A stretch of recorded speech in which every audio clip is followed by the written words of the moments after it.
কৃষ্ণ কৃষ্ণ শুধু শ্রী কৃষ্ণ। মায়েরা, আপনারা যেহেতু কারো কাছ থেকে এসে আশ্রয় এসেছেন, একজন মা, আমি তো প্রত্যেক জায়গাতে বলি প্রত্যেকটি দাদা ভাইকে, আপনার মাকে যেমন সম্মান দেবেন আপনার স্ত্রীকে ঠিক সমান সম্মান দেবেন। কাউকে বেশিও নয়, কাউকে কমও নয়। কেন? একজন মা 10 মাস 10 দিন পেটে রেখে কত রাত্রি জেগে রক্তের বান বন্যা বইয়ে দিয়ে তোমাকে পৃথিবীর আলো দিয়েছে, দেখিয়ে দিয়েছে উনার ত্যাগের কোনো সীমা নেই। উনার ত্যাগকে প্রণাম জানাই। যারা আজকে পৃথিবীতে আলো দেখেছেন, আমি তাদেরকে বলবো সেই মায়ের জন্য একবার ভাবুন, যে আপনাকে পেটে রেখে কত রাত্রি, কত দিন, কত যন্ত্রণা ভোগ করেছে, তারপর জন্ম দিয়েছে। এনাকে একটা জায়গায় বসাবেন। আপনার স্ত্রীকে আপনি সমান সম্মান দেবেন কেন? আপনার স্ত্রী তার মা বাবা আত্মীয় স্বজনকে ত্যাগ করে সারা জীবন ধরে আপনার পাশে এসে দাঁড়িয়েছে। এনার একটা বিরাট ত্যাগ আছে, এনাকে আপনি সঙ্গে সমানভাবে রাখবেন। বারবার বলে রাখলাম এই কথা। কিন্তু কোন মেয়েদেরকে চুলের মুঠিতে মারবেন না। কোন নারীর চুলের মুঠি কেউ যদি স্পর্শ করেন, আসরে দাঁড়িয়ে বলে গেলাম আপনি ধ্বংস হয়ে যাবেন, আপনি জীবনে সোজা হয়ে যাবেন। এত সোজা নয়। নারীর একটা বিরাট পাওয়ার আছে। এরা মা হয়েছে পৃথিবীতে। এদেরকে যদি কেউ সম্মান না দেয়, পৃথিবীতে কোনো জায়গাতে জিততে পারবে না। প্রতিটি ছেলে মেয়েকে বলবো, যদি মা বাবাকে সম্মান না দেয়, পৃথিবীতে বড় হতে পারে না। যে মা বাবাকে সম্মান দিয়েছে সে পৃথিবীতে বড় হয়েছে, আর মা বাবাকে যে অবহেলা করেছে তার দালানের পর দালান হয়েছে। যত তালা হয়েছে তত জ্বালা হয়েছে, সুখ হয় না। অনেকে ভাবছে মা বাবাকে এক পাশে ফেলে দিয়ে আমি আনন্দে থাকবো। তৈরি থাকো, তোমার ছেলেটা বড় হয়েছে, তোমাকেও দূর দূর করে তারা দেবে। এত সোজা নয়। ঘুঁটে হাসে আর গোবর, ঘুঁটে পড়ে আর গোবর হাসে। একদিন এই দিন তোমারও, জোরে বলুন, আছে। এত সোজা নয়। ধর্মকে নিয়ে রাখবেন, কাজ হবে। বিবেককে জিজ্ঞেস করবেন। আমাকে একজন ব্যক্তি 80 বছর বয়স, মালদাতে গান করছিলাম, ইউটিউবে শুনে ফেলবে উনি। কাজী নজরুল ইসলামের সঙ্গে তার সম্পর্ক ছিল। কাজী নজরুল যখন বয়স হয়েছিল তখন উনি 22 বছর বয়স ছিল, নিজে হাতে খাইয়েছেন, আমাকে ছবিতে দেখালেন। উনি আমাকে বললেন আমার একটি মাত্র ছেলে। উনি বলছেন, বললাম ছেলে কাছে থাকেন? বলছে না, ছেলে আমাকে দেখে না। একদিন আমার এত পায়খানা বমি, এত অসুস্থ, আমি আমার ছেলেকে বললাম একটু হসপিটাল নিয়ে চল। বলছে আমি যাবো না। আবার তাকে জিজ্ঞেস করলাম, বলো আমার স্ত্রী একদিন পড়ে গেল, কোমরটা ভেঙে গেল, তোর মাকে একটু দিয়ে আয় হসপিটালে, আমি যেতে পারছি না বাবা, বয়স্ক মানুষ, তোমার জিনিস তুমি বুঝে নাও। কিরকম কথা দেখুন, তোমার জিনিস তুমি বুঝে নাও, আমি বুঝবো না। আমি ওনাকে জিজ্ঞেস করলাম, আপনার যখন কম বয়স ছিল তখন আপনি মা বাবাকে সেবা করেছিলেন? উনি অনেকক্ষণ ধরে মাথাটা নিচু করে বললেন একটা কথা, ওই ভুলটাই তো আমি ভোগ করছি। উনি শুধু একটা ইশারা দিয়ে গেলেন যে ওই ভুলটা আমি বারবার বলে যাবো সবার কাছে। কীর্তন যদি সমাজ পরিবর্তন হয়, সমাজের চৈতন্য জাগানো হয়, সমাজের মানুষকে চেতনা জাগানো হয়, তবে জেনে রাখুন, আগে কীর্তন শুনবার আগে ভদ্র হন। আগে ভদ্র হও, তবে ভক্ত হবে। আর ভদ্র নও, তুমি ভক্ত কিসের?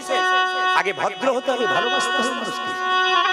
কাক কোকিলকে জিজ্ঞেস করছে, কোকিল তুইও দেখতে কালো, আমিও দেখতে কালো।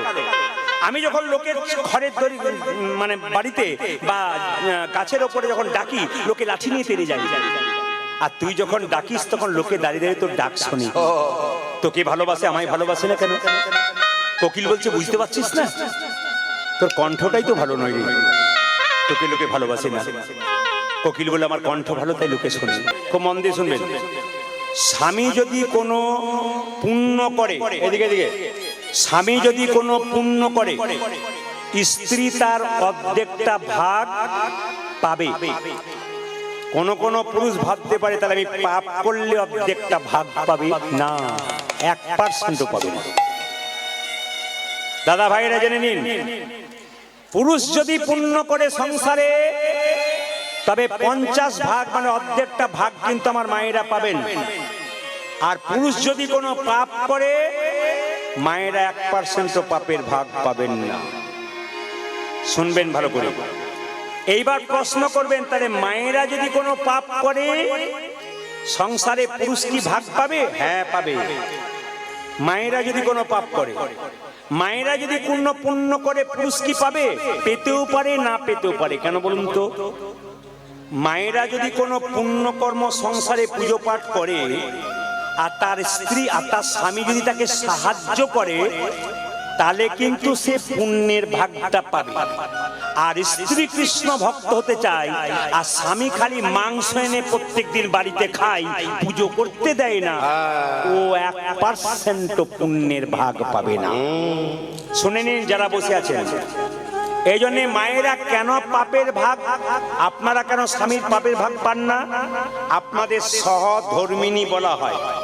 স্বামী ধর্ম করবে, স্ত্রী সাহায্য করবে, আপনাদের সহপাপিনী বলা হয় না। আবার শুনে রাখবেন খুব ভালো করে মন দিয়ে। আচ্ছা, আপনার বৃন্দাবনে কারা কারা গেছেন? হাত তুলুন। বৃন্দাবন নবদ্বীপ কারা কারা গেছেন? হাত তুলুন। আচ্ছা আচ্ছা বেশ, হাত নামান। আচ্ছা, নিয়ম হচ্ছে যদি বৃন্দাবন বা নবদ্বীপে কেউ যান তবে একটা ফল ত্যাগ করতে হয়। একটা ফল, ভালো করে শুনবেন। এবার থেকে যা তীর্থস্থানে যাবেন একটা করে ফল ত্যাগ করবেন। দেখুন, আমি প্রদীপ পাল, আমি 3টে ফল খেতে ভালোবাসি। কি কি? কলা, পেয়ারা, আপেল। এটা আমার প্রিয় খাবার। কিন্তু এই 3টে ফল আমার খুব প্রিয়। তাহলে আমি যদি কোনোদিন তীর্থস্থানে যাই তাহলে আমার প্রিয় ফল একটা কিন্তু ত্যাগ করে আসবে, এটা নিয়ম। আপনারা যারা কীর্তন শুনতে এসছেন, যে ফল খেতে খুব ভালোবাসেন, যদি তীর্থে যান সেই ফলটা কিন্তু গোবিন্দের কাছে চিরকাল দিয়ে আসতে হয়। প্রভু, এটা ত্যাগ করে গেলাম তোমার চরণে, আর আমি কোনোদিন এই ফল গ্রহণ করব না। আমাদের গ্রাম থেকে একটা ছেলে গিয়েছিল তীর্থ করতে বৃন্দাবনে, এসে বলছে, দাদা গিয়েছিলাম। বললাম ভালো করেছিস, ফল ত্যাগ করলি? বলছে করে দিলাম। বলে কি? কামরাঙ্গা। বাহ বাহ বাহ। বললাম কামরাঙ্গা? কি বলছিস রে? বলছে হ্যাঁ দাদা, টক টক ফল খেতে পারি না, দিয়ে চলে এলাম। আচ্ছা করেছিস, বললাম একা, তুই করে দিয়েছিস। আপনাদের কাছে নিবেদন রইল, মায়েরা ভালো কাজ করবেন, ভালো ভালো বুঝতে হবে। ও বুঝেনি, ও শুনেছে ফল ত্যাগ করতে, ফল ত্যাগ করেছে। সবাই লক্ষ্য করুন মায়েরা, বলে ঈশ্বর যা করে তা মঙ্গলের জন্য করে। মুকুন্দ সরকার গেল নবাবের বাড়ি, নবাবকে বললো তুমি একটা মন্দির তৈরি করো, তবে থাকবো। করে দিলাম। এখানে যেন ভগবানের ভজন করতে পারি। হ্যাঁ করবে। একদিন মুকুন্দ সরকার গোপীনাথে ভজন করছে আর তার পেছনে নবাব দাঁড়িয়ে আছে, একটা মেয়ে তাকে তাল পাতার পাখা করছে। একটা কথা জিজ্ঞেস করি, আপনারা জোরে বলবেন। আপনাদের এখানে কেউ যদি মারা যায় তবে সে যে জামাটা পরে মরে ওটা শ্মশানে দিয়ে দেন না রেখে দেন? জোরে বলতে হবে। আয়রন করে রেখে দিই। আমাদের বোধহয় রেখে দেয় নাকি? আয়রন করে রেখে দিই আমরা। আমাদের রেখে দেয় বোধহয়। আমাদের রেখে দেয়। আপনারা সব দিয়ে দেয়? যে জামাটা পরে মরে সেটা দিয়ে দেয় তো? জোরে বলুন। হ্যাঁ না না বাবারি ভালো। হ্যাঁ আচ্ছা। এবার দ্বিতীয়, যে কাঁথাটার উপরে শুয়ে থাকে ওই কাঁথাটা দিয়ে দেন না রেখে দেন? জোরে বলুন। আর যে 5 ভরি ওজনের মালাটা পরে মরে ওটা আমরা দিয়ে দিই। ওটা কি করে? ওটাও বোধহয় দিয়ে দেন নাকি? হ্যাঁ ওটাও দিয়ে দেন বোধহয়। বাবারে, কত মা কত সুন্দর বলছে, ওটি দেবো না বাবা। এইদিকে আমাদের ওখানে একজন মারা গিয়েছিল, তো তার 2টো স্ত্রী, মানে লোকে একটা সামলাতে পারে না, 2টো করেছে। তো একজন দূরে বসে সত্যিকারে কাঁদছে আর একজন বুকে পড়ে কাঁদছে। তো হঠাৎ দেখছে যে বুকে পড়ে তুমি আমার কোথা গেলে গো, কোথা গেলে গো, কোথা গেলে। দেখছে ও সরে গেছে, তখন বুকের মালাটা নাই, তার মানে সরিয়ে দিয়েছে। যেরকম রাধা রানী কি, শ্যাম সুন্দর কি। মায়েরা, মুকুন্দ সরকারের স্ত্রী গর্ভে সন্তান এলো, আর সেই সন্তানটির নাম হবে রঘুনন্দন। মাথায় কাপড়টা নিন। বলুন তো মায়েরা, কি পুজোর দিনে জন্ম হয়েছিল? কি পুজোর দিনে? জোরে বলুন, কি পুজোর দিনে? কালী পুজো।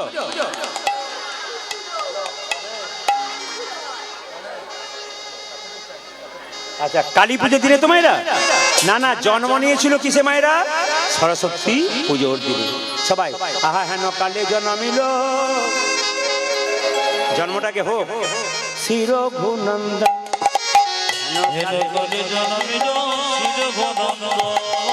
কালে জন্মিল শ্রী রঘুনন্দন। সবাই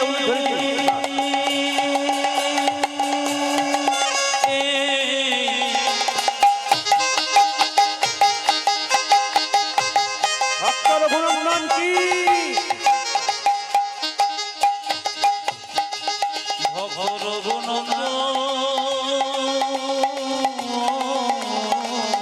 আরে বাবা।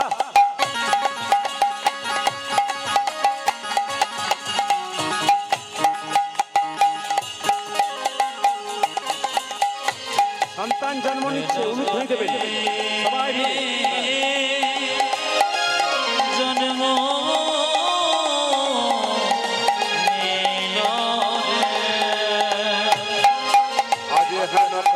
জানে না ধীর গুণ মুকুন্দ দাসের তাহা আনন্দিত মন আজ মুকুন্দ দাসে যাহা আনন্দিত মন যে মুকুন্দ দাসের তাহা আনন্দিত মন পূজা যে মুকুন্দ দেখে তাহা আনন্দিত ছেলে হলে আনন্দ হয় না মেয়ে হলে আনন্দ হয়?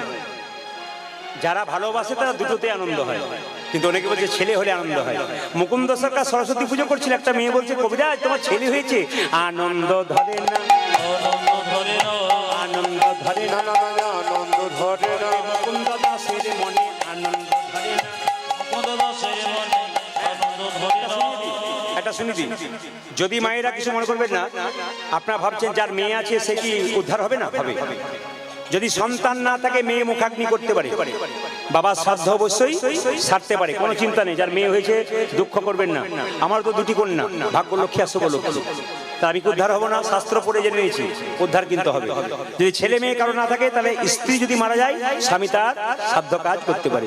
হাত তুলে মায়েরা, আনন্দ ধরে না আনন্দ ধরে না আনন্দ ধরে না আনন্দ ধরে না মুকুন্দ দাসের মনে আনন্দ ধরে না আজ মুকুন্দ তাদের মনে আনন্দ ধরে না মুকুন্দ দাসের মনে পুত্র বদন হে আজ মুকুন্দ দাসের মনে বদন আজ হেরে মুকুন্দ দাসের মনে বদন হেরে মুকুন্দ দাসের মনে বদন আজ হেরে মুকুন্দ দাসের মনে বদন হেরে আনন্দ ধরে না আজ মুকুন্দ দাসের আজ আনন্দিত মন। আজ মুকুন্দ দেখে আজ শুনে নিন, আনন্দিত দামি কথা, বাচ্চা জন্ম নিলে মুখে কি দিন জোরে বলুন? নিম পাতা ও মধু। আমি কম শুনি, আচ্ছা সবাই শুনবেন। বাচ্চা মুখে দিবেন মধু। কেন মধু দেবেন?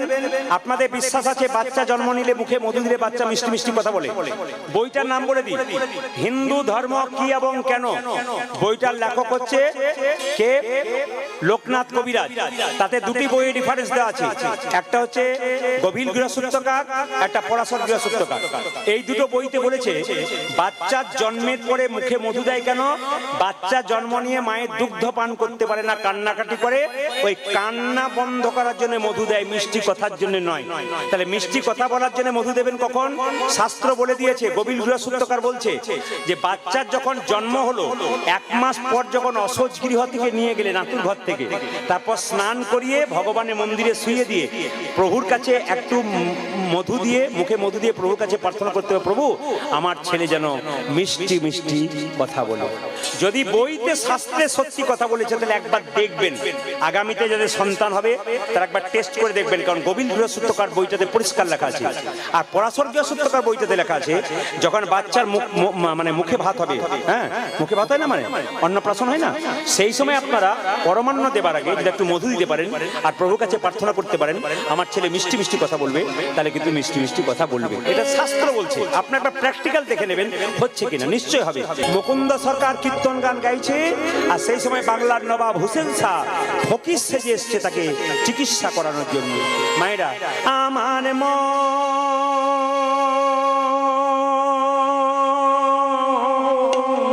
ওই আমার শুনবেন, আপনাদের যেমন দক্ষিণ চব্বিশ পরগনা জেলা, আমি মালদাতে প্রচুর গান গাই, আমি আগেই বললাম মালদা প্রচুর যাই। মালদাতে একজন মুসলমান নবাব ছিলেন, তার নাম হুসেন শাহ। তার পেটের যন্ত্রণা হয়েছিল, পেটে কোনো মতে যন্ত্রণা ভালো হচ্ছে না। একজন বলল, নবাব তোমার পেটের যন্ত্রণা ভালো হবে একটা উপায় আছে, তুমি যদি মুকুন্দ সরকারের বাড়ি যেতে পারো, তবে সে গরিবের চিকিৎসা করে, বড় লোকের করে না। এত বড় বাংলার নবাব ফকির সেজে এলো চিকিৎসা করবার জন্য, নাম হলো হুসেন ফকির।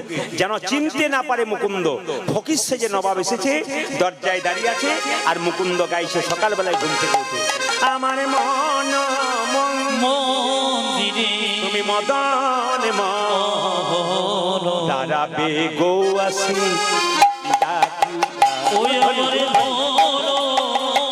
মন্দিরে মদন মোহন দাঁড়াবে বসি ডাকি আমার মন মন্দিরে মদন দাঁড়াবে গো আসি ডাকি যা।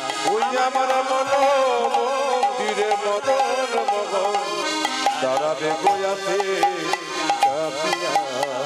কান্দিয়া কান্দিয়া তব নাম লইয়া, আমি কাঁদিয়া কান্দিয়া কান্দিয়া তব নাম লইয়া। প্রাণ নানা উলুধ্বনি, সবাই ভর্তি করে, বাহ, বাহ, বাহ।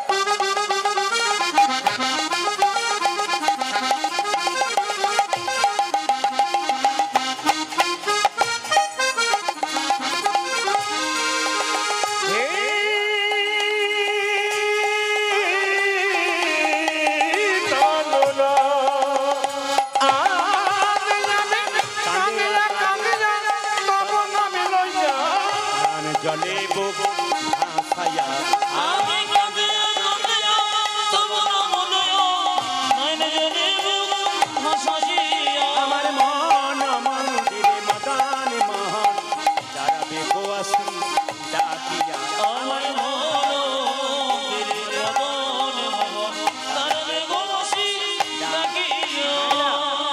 নবাবকে এমন ওষুধ দিল যে নবাবের সমস্ত রোগ ভালো হয়ে গেল। নবাব বলল, মুকুন্দ তোমাকে একবার এখানে রাখবো না, আমি মালদাতে নিয়ে যাব। মুকুন্দ সগন মহাপ্রভু মন্দিরে কেঁদে বলল, প্রভু আমি মুসলমানের বাড়ি যাব কেমন করে? ভগবান আকাশবাণী করে বললেন, মুকুন্দ তুমি বাড়ি ফিরে যাও, মুসলমানের বাড়ি যাও। ঈশ্বর যা করে তা, জোরে বলুন, ঈশ্বর যা করে তা। না না, আমি জোরে শুনতে চাই, ঈশ্বর যা করে তা। আচ্ছা, একটা কথা জিজ্ঞেস করি আপনাদেরকে, মুকুন্দ সরকার তো গিয়েছিল গোপীনাথের তিনি তো গিয়েছিলেন নবদ্বীপে। মায়েরা সরস্বতী পুজোর দিন তো কি করলো? মধু কেনার পয়সা যদি বা আছে, দোকান তো বন্ধ। দুই কানে শোনাইল মধুর হরিনাম, আজ দুই কানে শোনাইল মধুর হরিনাম, দুই কানে শোনাইল মধুর হরিনাম, দুই কানে শোনাইল মধুর হরিনাম, হরিনামে শোনালো, মধুর হরিনামে শোনালো, হরিনামে শোনালো, হরিনামে শোনালো, সংসারের কথা শোনার আগে হরিনামে শোনালো, সংসারে কথা শোনার আগে হরিনামে শোনালো, সংসারের কথা শোনার আগে হরিনামে শোনালো। সংসারের কথা শোনালো, ও যে নামময় দেহ হলো, শোনার আগে নামময় দেহ হলো, নামময় দেহ হলো, সংসারে কথা শোনার আগে, নামময় দেহ হলো, সংসারে কথা শোনার আগে হরিনামে শোনালো, আজ দুই কানে শোনাইল মধুর হরিনাম। দুই কানে শোনাইল মধুর হরিনাম। মায়েরা, সরস্বতী পুজোর দিনে কোনো ছেলে হলে আমরা কি বলি? মা ইঞ্জিনিয়ার হোক, ডাক্তার হোক। কিন্তু মুকুন্দ সরকার কি বললো? আশীর্বাদে করো মা, আশীর্বাদে করো আশীর্বাদে করো মা, আশীর্বাদে করো মা, যেন ভাগবতী পড়তে পারে, আশীর্বাদে করো মা, যেন ভাগবতে করতে পারে, আশীর্বাদে করো মা, সংকীর্তনে গাইতে পারে, আশীর্বাদে করো মা, যেন সংকীর্তন গাইতে পারে, আশীর্বাদে করো যেন মা, ভাগবতে পড়তে পারে, আশীর্বাদে করো মা, যেন ভাগবতে করতে পারে, আশীর্বাদে করো মা, যেন সংকীর্তনে গাইতে পারে, হরি হরি হরি, যেন ভাগবতে করতে পারে, হরি হরি সংকীর্তন, নাম সংকীর্তন গাইতে পারে, হরি হরি হরি যেন ভাগবতে করতে পারে, হরি হরি হরি নাম সংকীর্তন গাইতে পারে। হরি হরি হরি বলে আশীর্বাদে করো মা, আজ দুই কানে শোনাইল মধুর হরিনাম, দুই কানে শোনাইল মধুর হরিনাম। এই রঘুনন্দন হচ্ছে কামদেব মদন। এই কামদেব মদন তার 5টা বাণ ভগবানকে মারবার চেষ্টা করেছিল।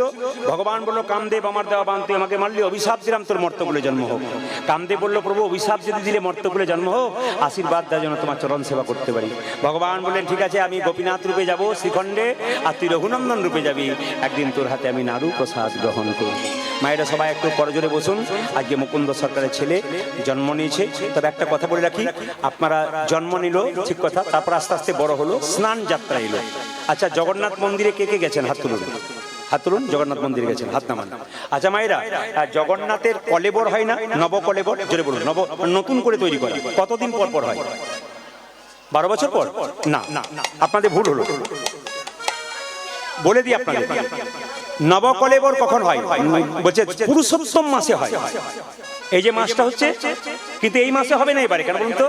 বলছে যে বছরে আষাঢ় মাসে পুরুষোত্তম মাস পড়ে, সেই বছরে কিন্তু নবকলেবর হয়। সে 12 বছর পরেও হতে পারে, আবার 20 বছর পরেও হতে পারে। আচ্ছা, আপনারা রথযাত্রায় যান, কিন্তু একটা কথা বলবো, আপনারা স্নান যাত্রাতে যাবেন। জগন্নাথ মন্দিরে স্নান যাত্রাতে যাবেন, এই দিয়ে তাকান, যে যেখানে বসে আছেন। ভগবানকে স্নান করানো হয়। কিসে স্নান করানো হয়? যদি আপনি জগন্নাথ মন্দিরে যান, তাহলে দেখবেন জগন্নাথ মন্দিরের পাশে একটা বিরাট উঁচু বেদি আছে। ওই বেদিতে আগের দিনে বলরাম, সুভদ্রা এবং জগন্নাথকে ওই বেদিতে রাখা হয়। হালকা একটা পাতলা কাপড় পরিয়ে দেওয়া হয়। তারপর তাকে 108টা সোনার ঘোড়ার জল দিয়ে তাকে স্নান করানো হয়। 108টা সোনার ঘোড়াতে জল থাকে, সেই জলে সুগন্ধি জিনিস থাকে, সুগন্ধি দেওয়া হয়। আবার সবাই শুনলে চমকে যাবেন, যে কুয়া থেকে ওই জলটা তোলা হয় সেই কুয়াটার নাম জগন্নাথ মন্দিরে হচ্ছে সোনা কুয়া। ভালো করে শুনবেন, সোনা কুয়া। আশ্চর্যের ব্যাপার, সব কুয়াতে দেখবেন রৌদ্র প্রবেশ করতে পারে, কিন্তু ওইখানে যে সোনা কুয়া আছে ওখানে কিন্তু সূর্যের আলো কোনোদিন প্রবেশ করতে পারে না। আর যখন যারা জলটা নিয়ে আসে না স্নান করানোর জন্য, মুখে কিন্তু কাপড় বাঁধে, কেন বলুন তো? নিঃশ্বাসটা যেন জলের মধ্যে না পড়ে, কোনো কিছু যেন না নিঃসৃত হয়ে যায়, হ্যাঁ, মুখ থেকে, সেই জন্য মুখটাকে বেঁধে তারা করে, এত নিয়ম। এই জগন্নাথ মন্দিরে যদি কেউ স্নান দর্শন করতে পারে, তবে তার শাস্ত্র বলছে তার পুনর্জন্ম হয় না, তার গোবিন্দচরণ প্রাপ্ত হয় এবং তার বৈকুণ্ঠ প্রাপ্ত হয়। জগন্নাথ মন্দিরে গেলে দেখবেন বৈকুণ্ঠ প্রাপ্ত হয় যদি এটা করতে পারেন। তবে জগন্নাথ মন্দিরে যে নবকলেবর হয়, তাহলে পুরাতন কাঠগুলো, দারু ব্রহ্মগুলো কোথায় রাখে? এইদিকে নবদ্বীপে যে নবকলেবর হয়, তাহলে পুরাতন কাঠগুলো কি করে? জোরে বলুন। আমাদের কেউ মারা গেলে পুড়িয়ে দেয়, তাহলে যে জগন্নাথে যে নবকলেবর হয়, ওই পুরাতন কাঠগুলো, দারু ব্রহ্মগুলো কি করে? সবাই শুনুন, যেমন সমাধি দেওয়া হয় আমাদের শাস্ত্র মেনে, সেরকম যদি কোনোদিন আপনি জগন্নাথ মন্দিরে যান, তাহলে তার দক্ষিণ দিকে দেখবেন ওই জায়গাটার নাম বৈকুণ্ঠ ধাম। ওই জায়গাতে কিন্তু দেখবেন ওই যত বছরের নবকলেবর হয়েছে পুরাতনগুলোকে সব ওখানে দেওয়া হয়েছে। তবে আপনারা বাড়ি বাড়ি কিন্তু স্নান যাত্রার দিনে মাথায় রাখবেন, যত মা যত বাবা এসছেন একটু মাথায় রাখবেন, বাড়িতে বাড়িতে 12 মাসে 13 পার্বণ করুন, আনন্দে থাকবেন, ভগবানকে নিয়ে থাকুন, আনন্দে থাকবেন, ভগবানকে ভালোবেসে থাকুন, সংসার সুন্দর থাকবে। আপনি ভগবানকে ভালোবাসবেন, আপনার ছেলে মেয়ে সংসার সব ভালো হবে। কারণ আমি মালদাতে গান করতে গেছিলাম, একজন মায়ের 7টা ছেলে মরে যাবার পর একটা ছেলে হয়েছে। তো ওই মা দেখছি ডান হাতে সবাইকে খাবার দিচ্ছে, নিজে কিন্তু বাঁ হাতে খাচ্ছে, গোবিন্দকে ডান হাতে দিচ্ছে। মাকে জিজ্ঞেস করলাম, মা তোমাকে দেখতে পাচ্ছি দুদিন ধরে তুমি ডান হাতে গোবিন্দকে দিচ্ছ, ডান হাতে বৈষ্ণবকে দিচ্ছ, আর বাঁ হাতে খাচ্ছ কেন? বলছে, বাবা আমার ওই ছেলেটা দেখতে পাচ্ছ না, 17 বছর বয়স, 7টা ছেলে মরে যাবার পর একটা ছেলে হয়েছে। গোবিন্দের কাছে প্রার্থনা করেছিলাম, গোবিন্দ যদি আমার ছেলেটাকে বাঁচিয়ে দাও, তবে ডান হাতটা চিরকাল আমি তোমাকে দেবো, বৈষ্ণবকে দেবো, আর বাঁ হাতে চিরকাল আমি খাবো। একজন মা যদি সারা জীবন ধরে তার ডান হাতটা তার সন্তানে যদি দিতে পারে, তাহলে কীর্তন শুনতে আসবেন, নিজের সন্তান এবং সংসারের মঙ্গলের জন্য আপনারা ভক্তি ভরে শুনতে পারবেন না কেন? এই যে ভক্তি ভরে শুনছেন, তার জন্য আপনাদের কোটি কোটি প্রণাম জানালাম। মায়েরা সবাই শুনবেন। তাই স্নান যাত্রা বাড়িতে করতে গেলে, স্নান করাতে গেলে আপনি জগন্নাথ সুভদ্রা বলরামের যে ছবি আছে, গঙ্গা জল দিয়ে স্নান করাবেন, তুলসী পত্র দেবেন, আর নিচে একটু বাতাসা প্রসাদ কিংবা আপনি পরমান্ন তৈরি করে তুলসী পাতা দিয়ে গোবিন্দের সেবা করবেন। ওই স্নান যাত্রা যদি স্নান করতে পারেন, তাহলে ওই স্নানটাও যদি জগন্নাথকে করাতে পারেন, ওতেও কিন্তু আপনার লাভ আছে। সবাই বলুন জগন্নাথ দেব কি, জগন্নাথ দেব কি, জগন্নাথ দেব কি। মায়েরা ছোট্ট ছেলেটা আস্তে আস্তে বড় হলো আর গাইতে লাগলো। হাত তুলুন, কাবির আম্বানি একসঙ্গে হাত তুলুন, একসঙ্গে গাইবেন। কারণ ছোট্ট রঘুনন্দন আস্তে আস্তে বড় হলো, রঘুনন্দন বড় হলো, গাইছে। হাত তুলুন, হাত তুলুন, তালি।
सीता साथ लेके दोनों हाथ लेके, सीता साथ लेके दोनों हाथ लेके, सीता साथ लेके दोनों हाथ लेके, सीता साथ लेके दोनों हाथ लेके चलिया ना प्रभु जी चलिया ना। उलू ध्वनि हुक्म बिना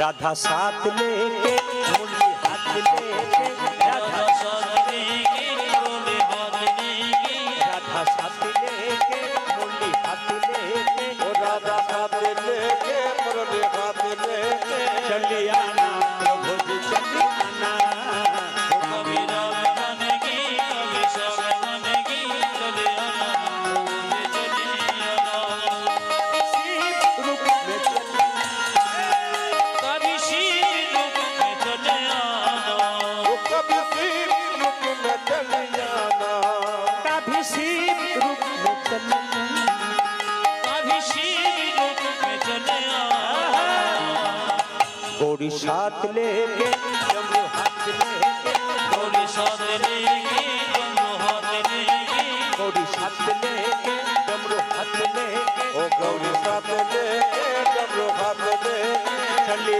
आना प्रभु जी चली आना उलूध्वनि कभी राम बनेगी कभी श्याम बनेगी चले आना मुझे चले आना कभी राम बनेगी कभी जय गौर हरि। चले आना मुझे चले आना ओ चली आना प्रभु जी चली आना चले आना मुझे चले आना ओ चली आना প্রভু যে চলে চলে আনা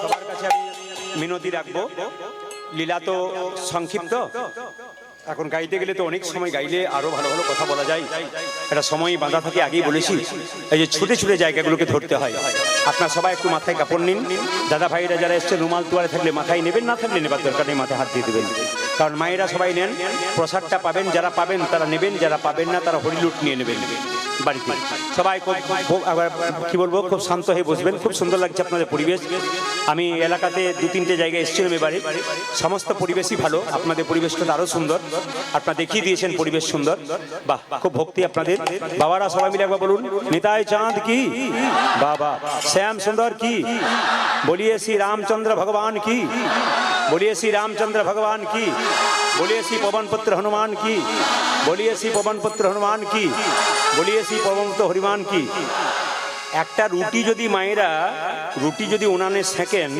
রুটিটা একদিকে রেখে দিলে রুটিটা পাল্টাতে হয় নাহলে পুড়ে যায় ওই জন্য পাল্টানো দরকার এক পাশে থাকলে বেশি দিন পুড়ে যায় তাই পাল্টানো দরকার তাই পাল্টেছে ইশারাই বলে দিলাম আর কি। বুঝিয়ে দিলাম আপনাদের লড়াই আমি ইউটিউবে দেখেছি আর আমি তো আপনাদের লড়াই দেখতে দেখতে এরা বলছে দাদা কি করছে আমি তো বিছানা থেকে উঠে আপনাদের লড়াই দেখে আমি এমনি করে উঠে গেছিলাম আচ্ছা দিচ্ছে দারুণ আছেন আপনাদের প্রণাম একবার দণ্ডবাদ প্রণাম ভালো থাকবেন আপনারা খুশি থাকবেন প্রত্যেকটি আমার মায়ের চরণে কোটি কোটি প্রণাম জানাম সংসারকে সুখে রাখবেন আপনারা ভালো থাকবেন প্রভু যদি কোনোদিন কৃপা করে আবার আপনাদের সামনে আসবো গৌর গোবিন্দের কৃপা যদি হয় সবাই দর্শন করুন সময় চলে যাবে।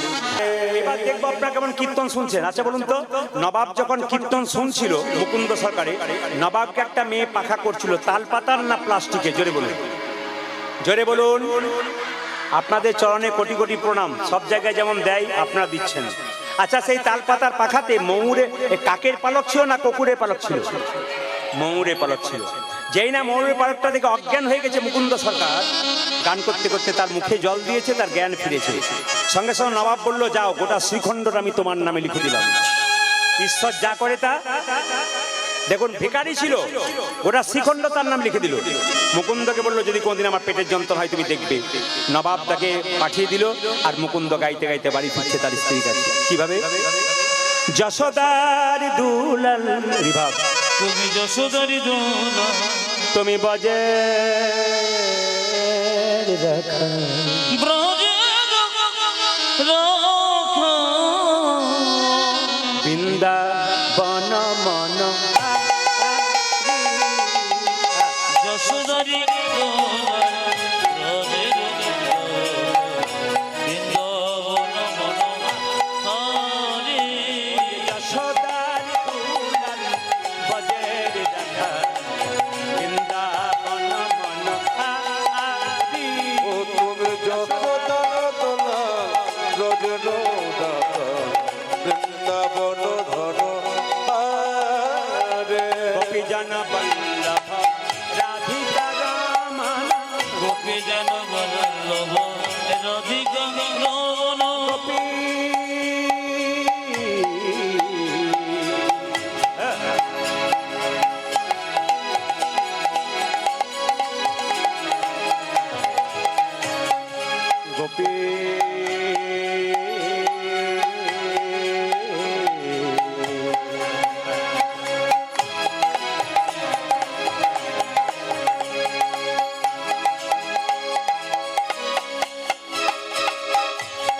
গোপী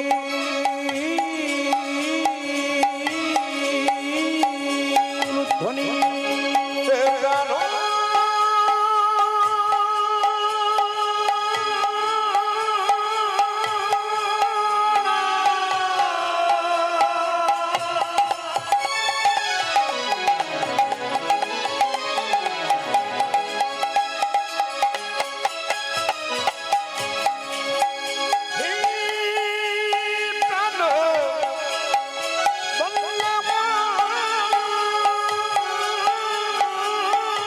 উলুধ্বনি জোরে জোরে উলুধ্বনি সবাই মিলে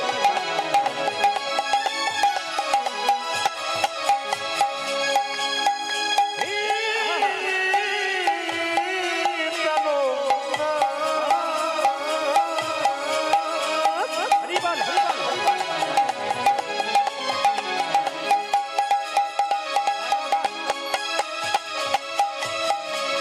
হে প্রাণবল্লভ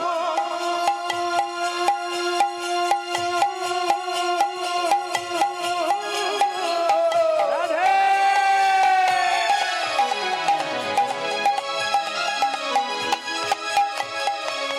হে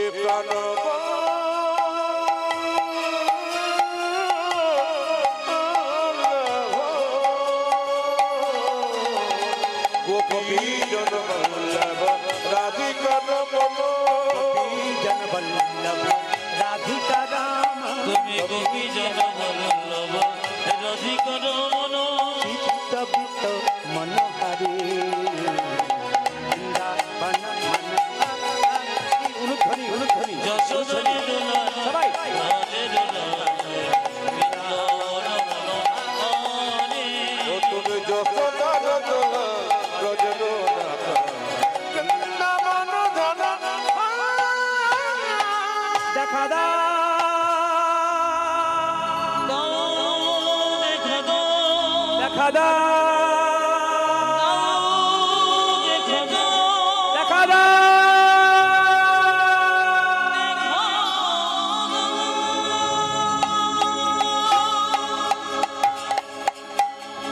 আমি আপনাদের কাছে একটা জিনিস জানতে চাই কমিটির ছেলেরা আমাকে 6টা থেকে 9টা টাইম দিয়েছিল কিন্তু আমি নিজে থেকে কিন্তু আপনারা যেভাবে এঁটে সেটে বসছেন আমি সিদ্ধান্ত নিয়েছি আমি 3টে পর্যন্ত গান করবো রাজি আছেন হাত তুলে বলুন কারা কারা রাজি আছে সবাই রাজি আছে আচ্ছা আমি 3টে মানে ভোর 3টে বলি না 3 ঘন্টার কথা বলি ভাই খাবার দরকার নেই।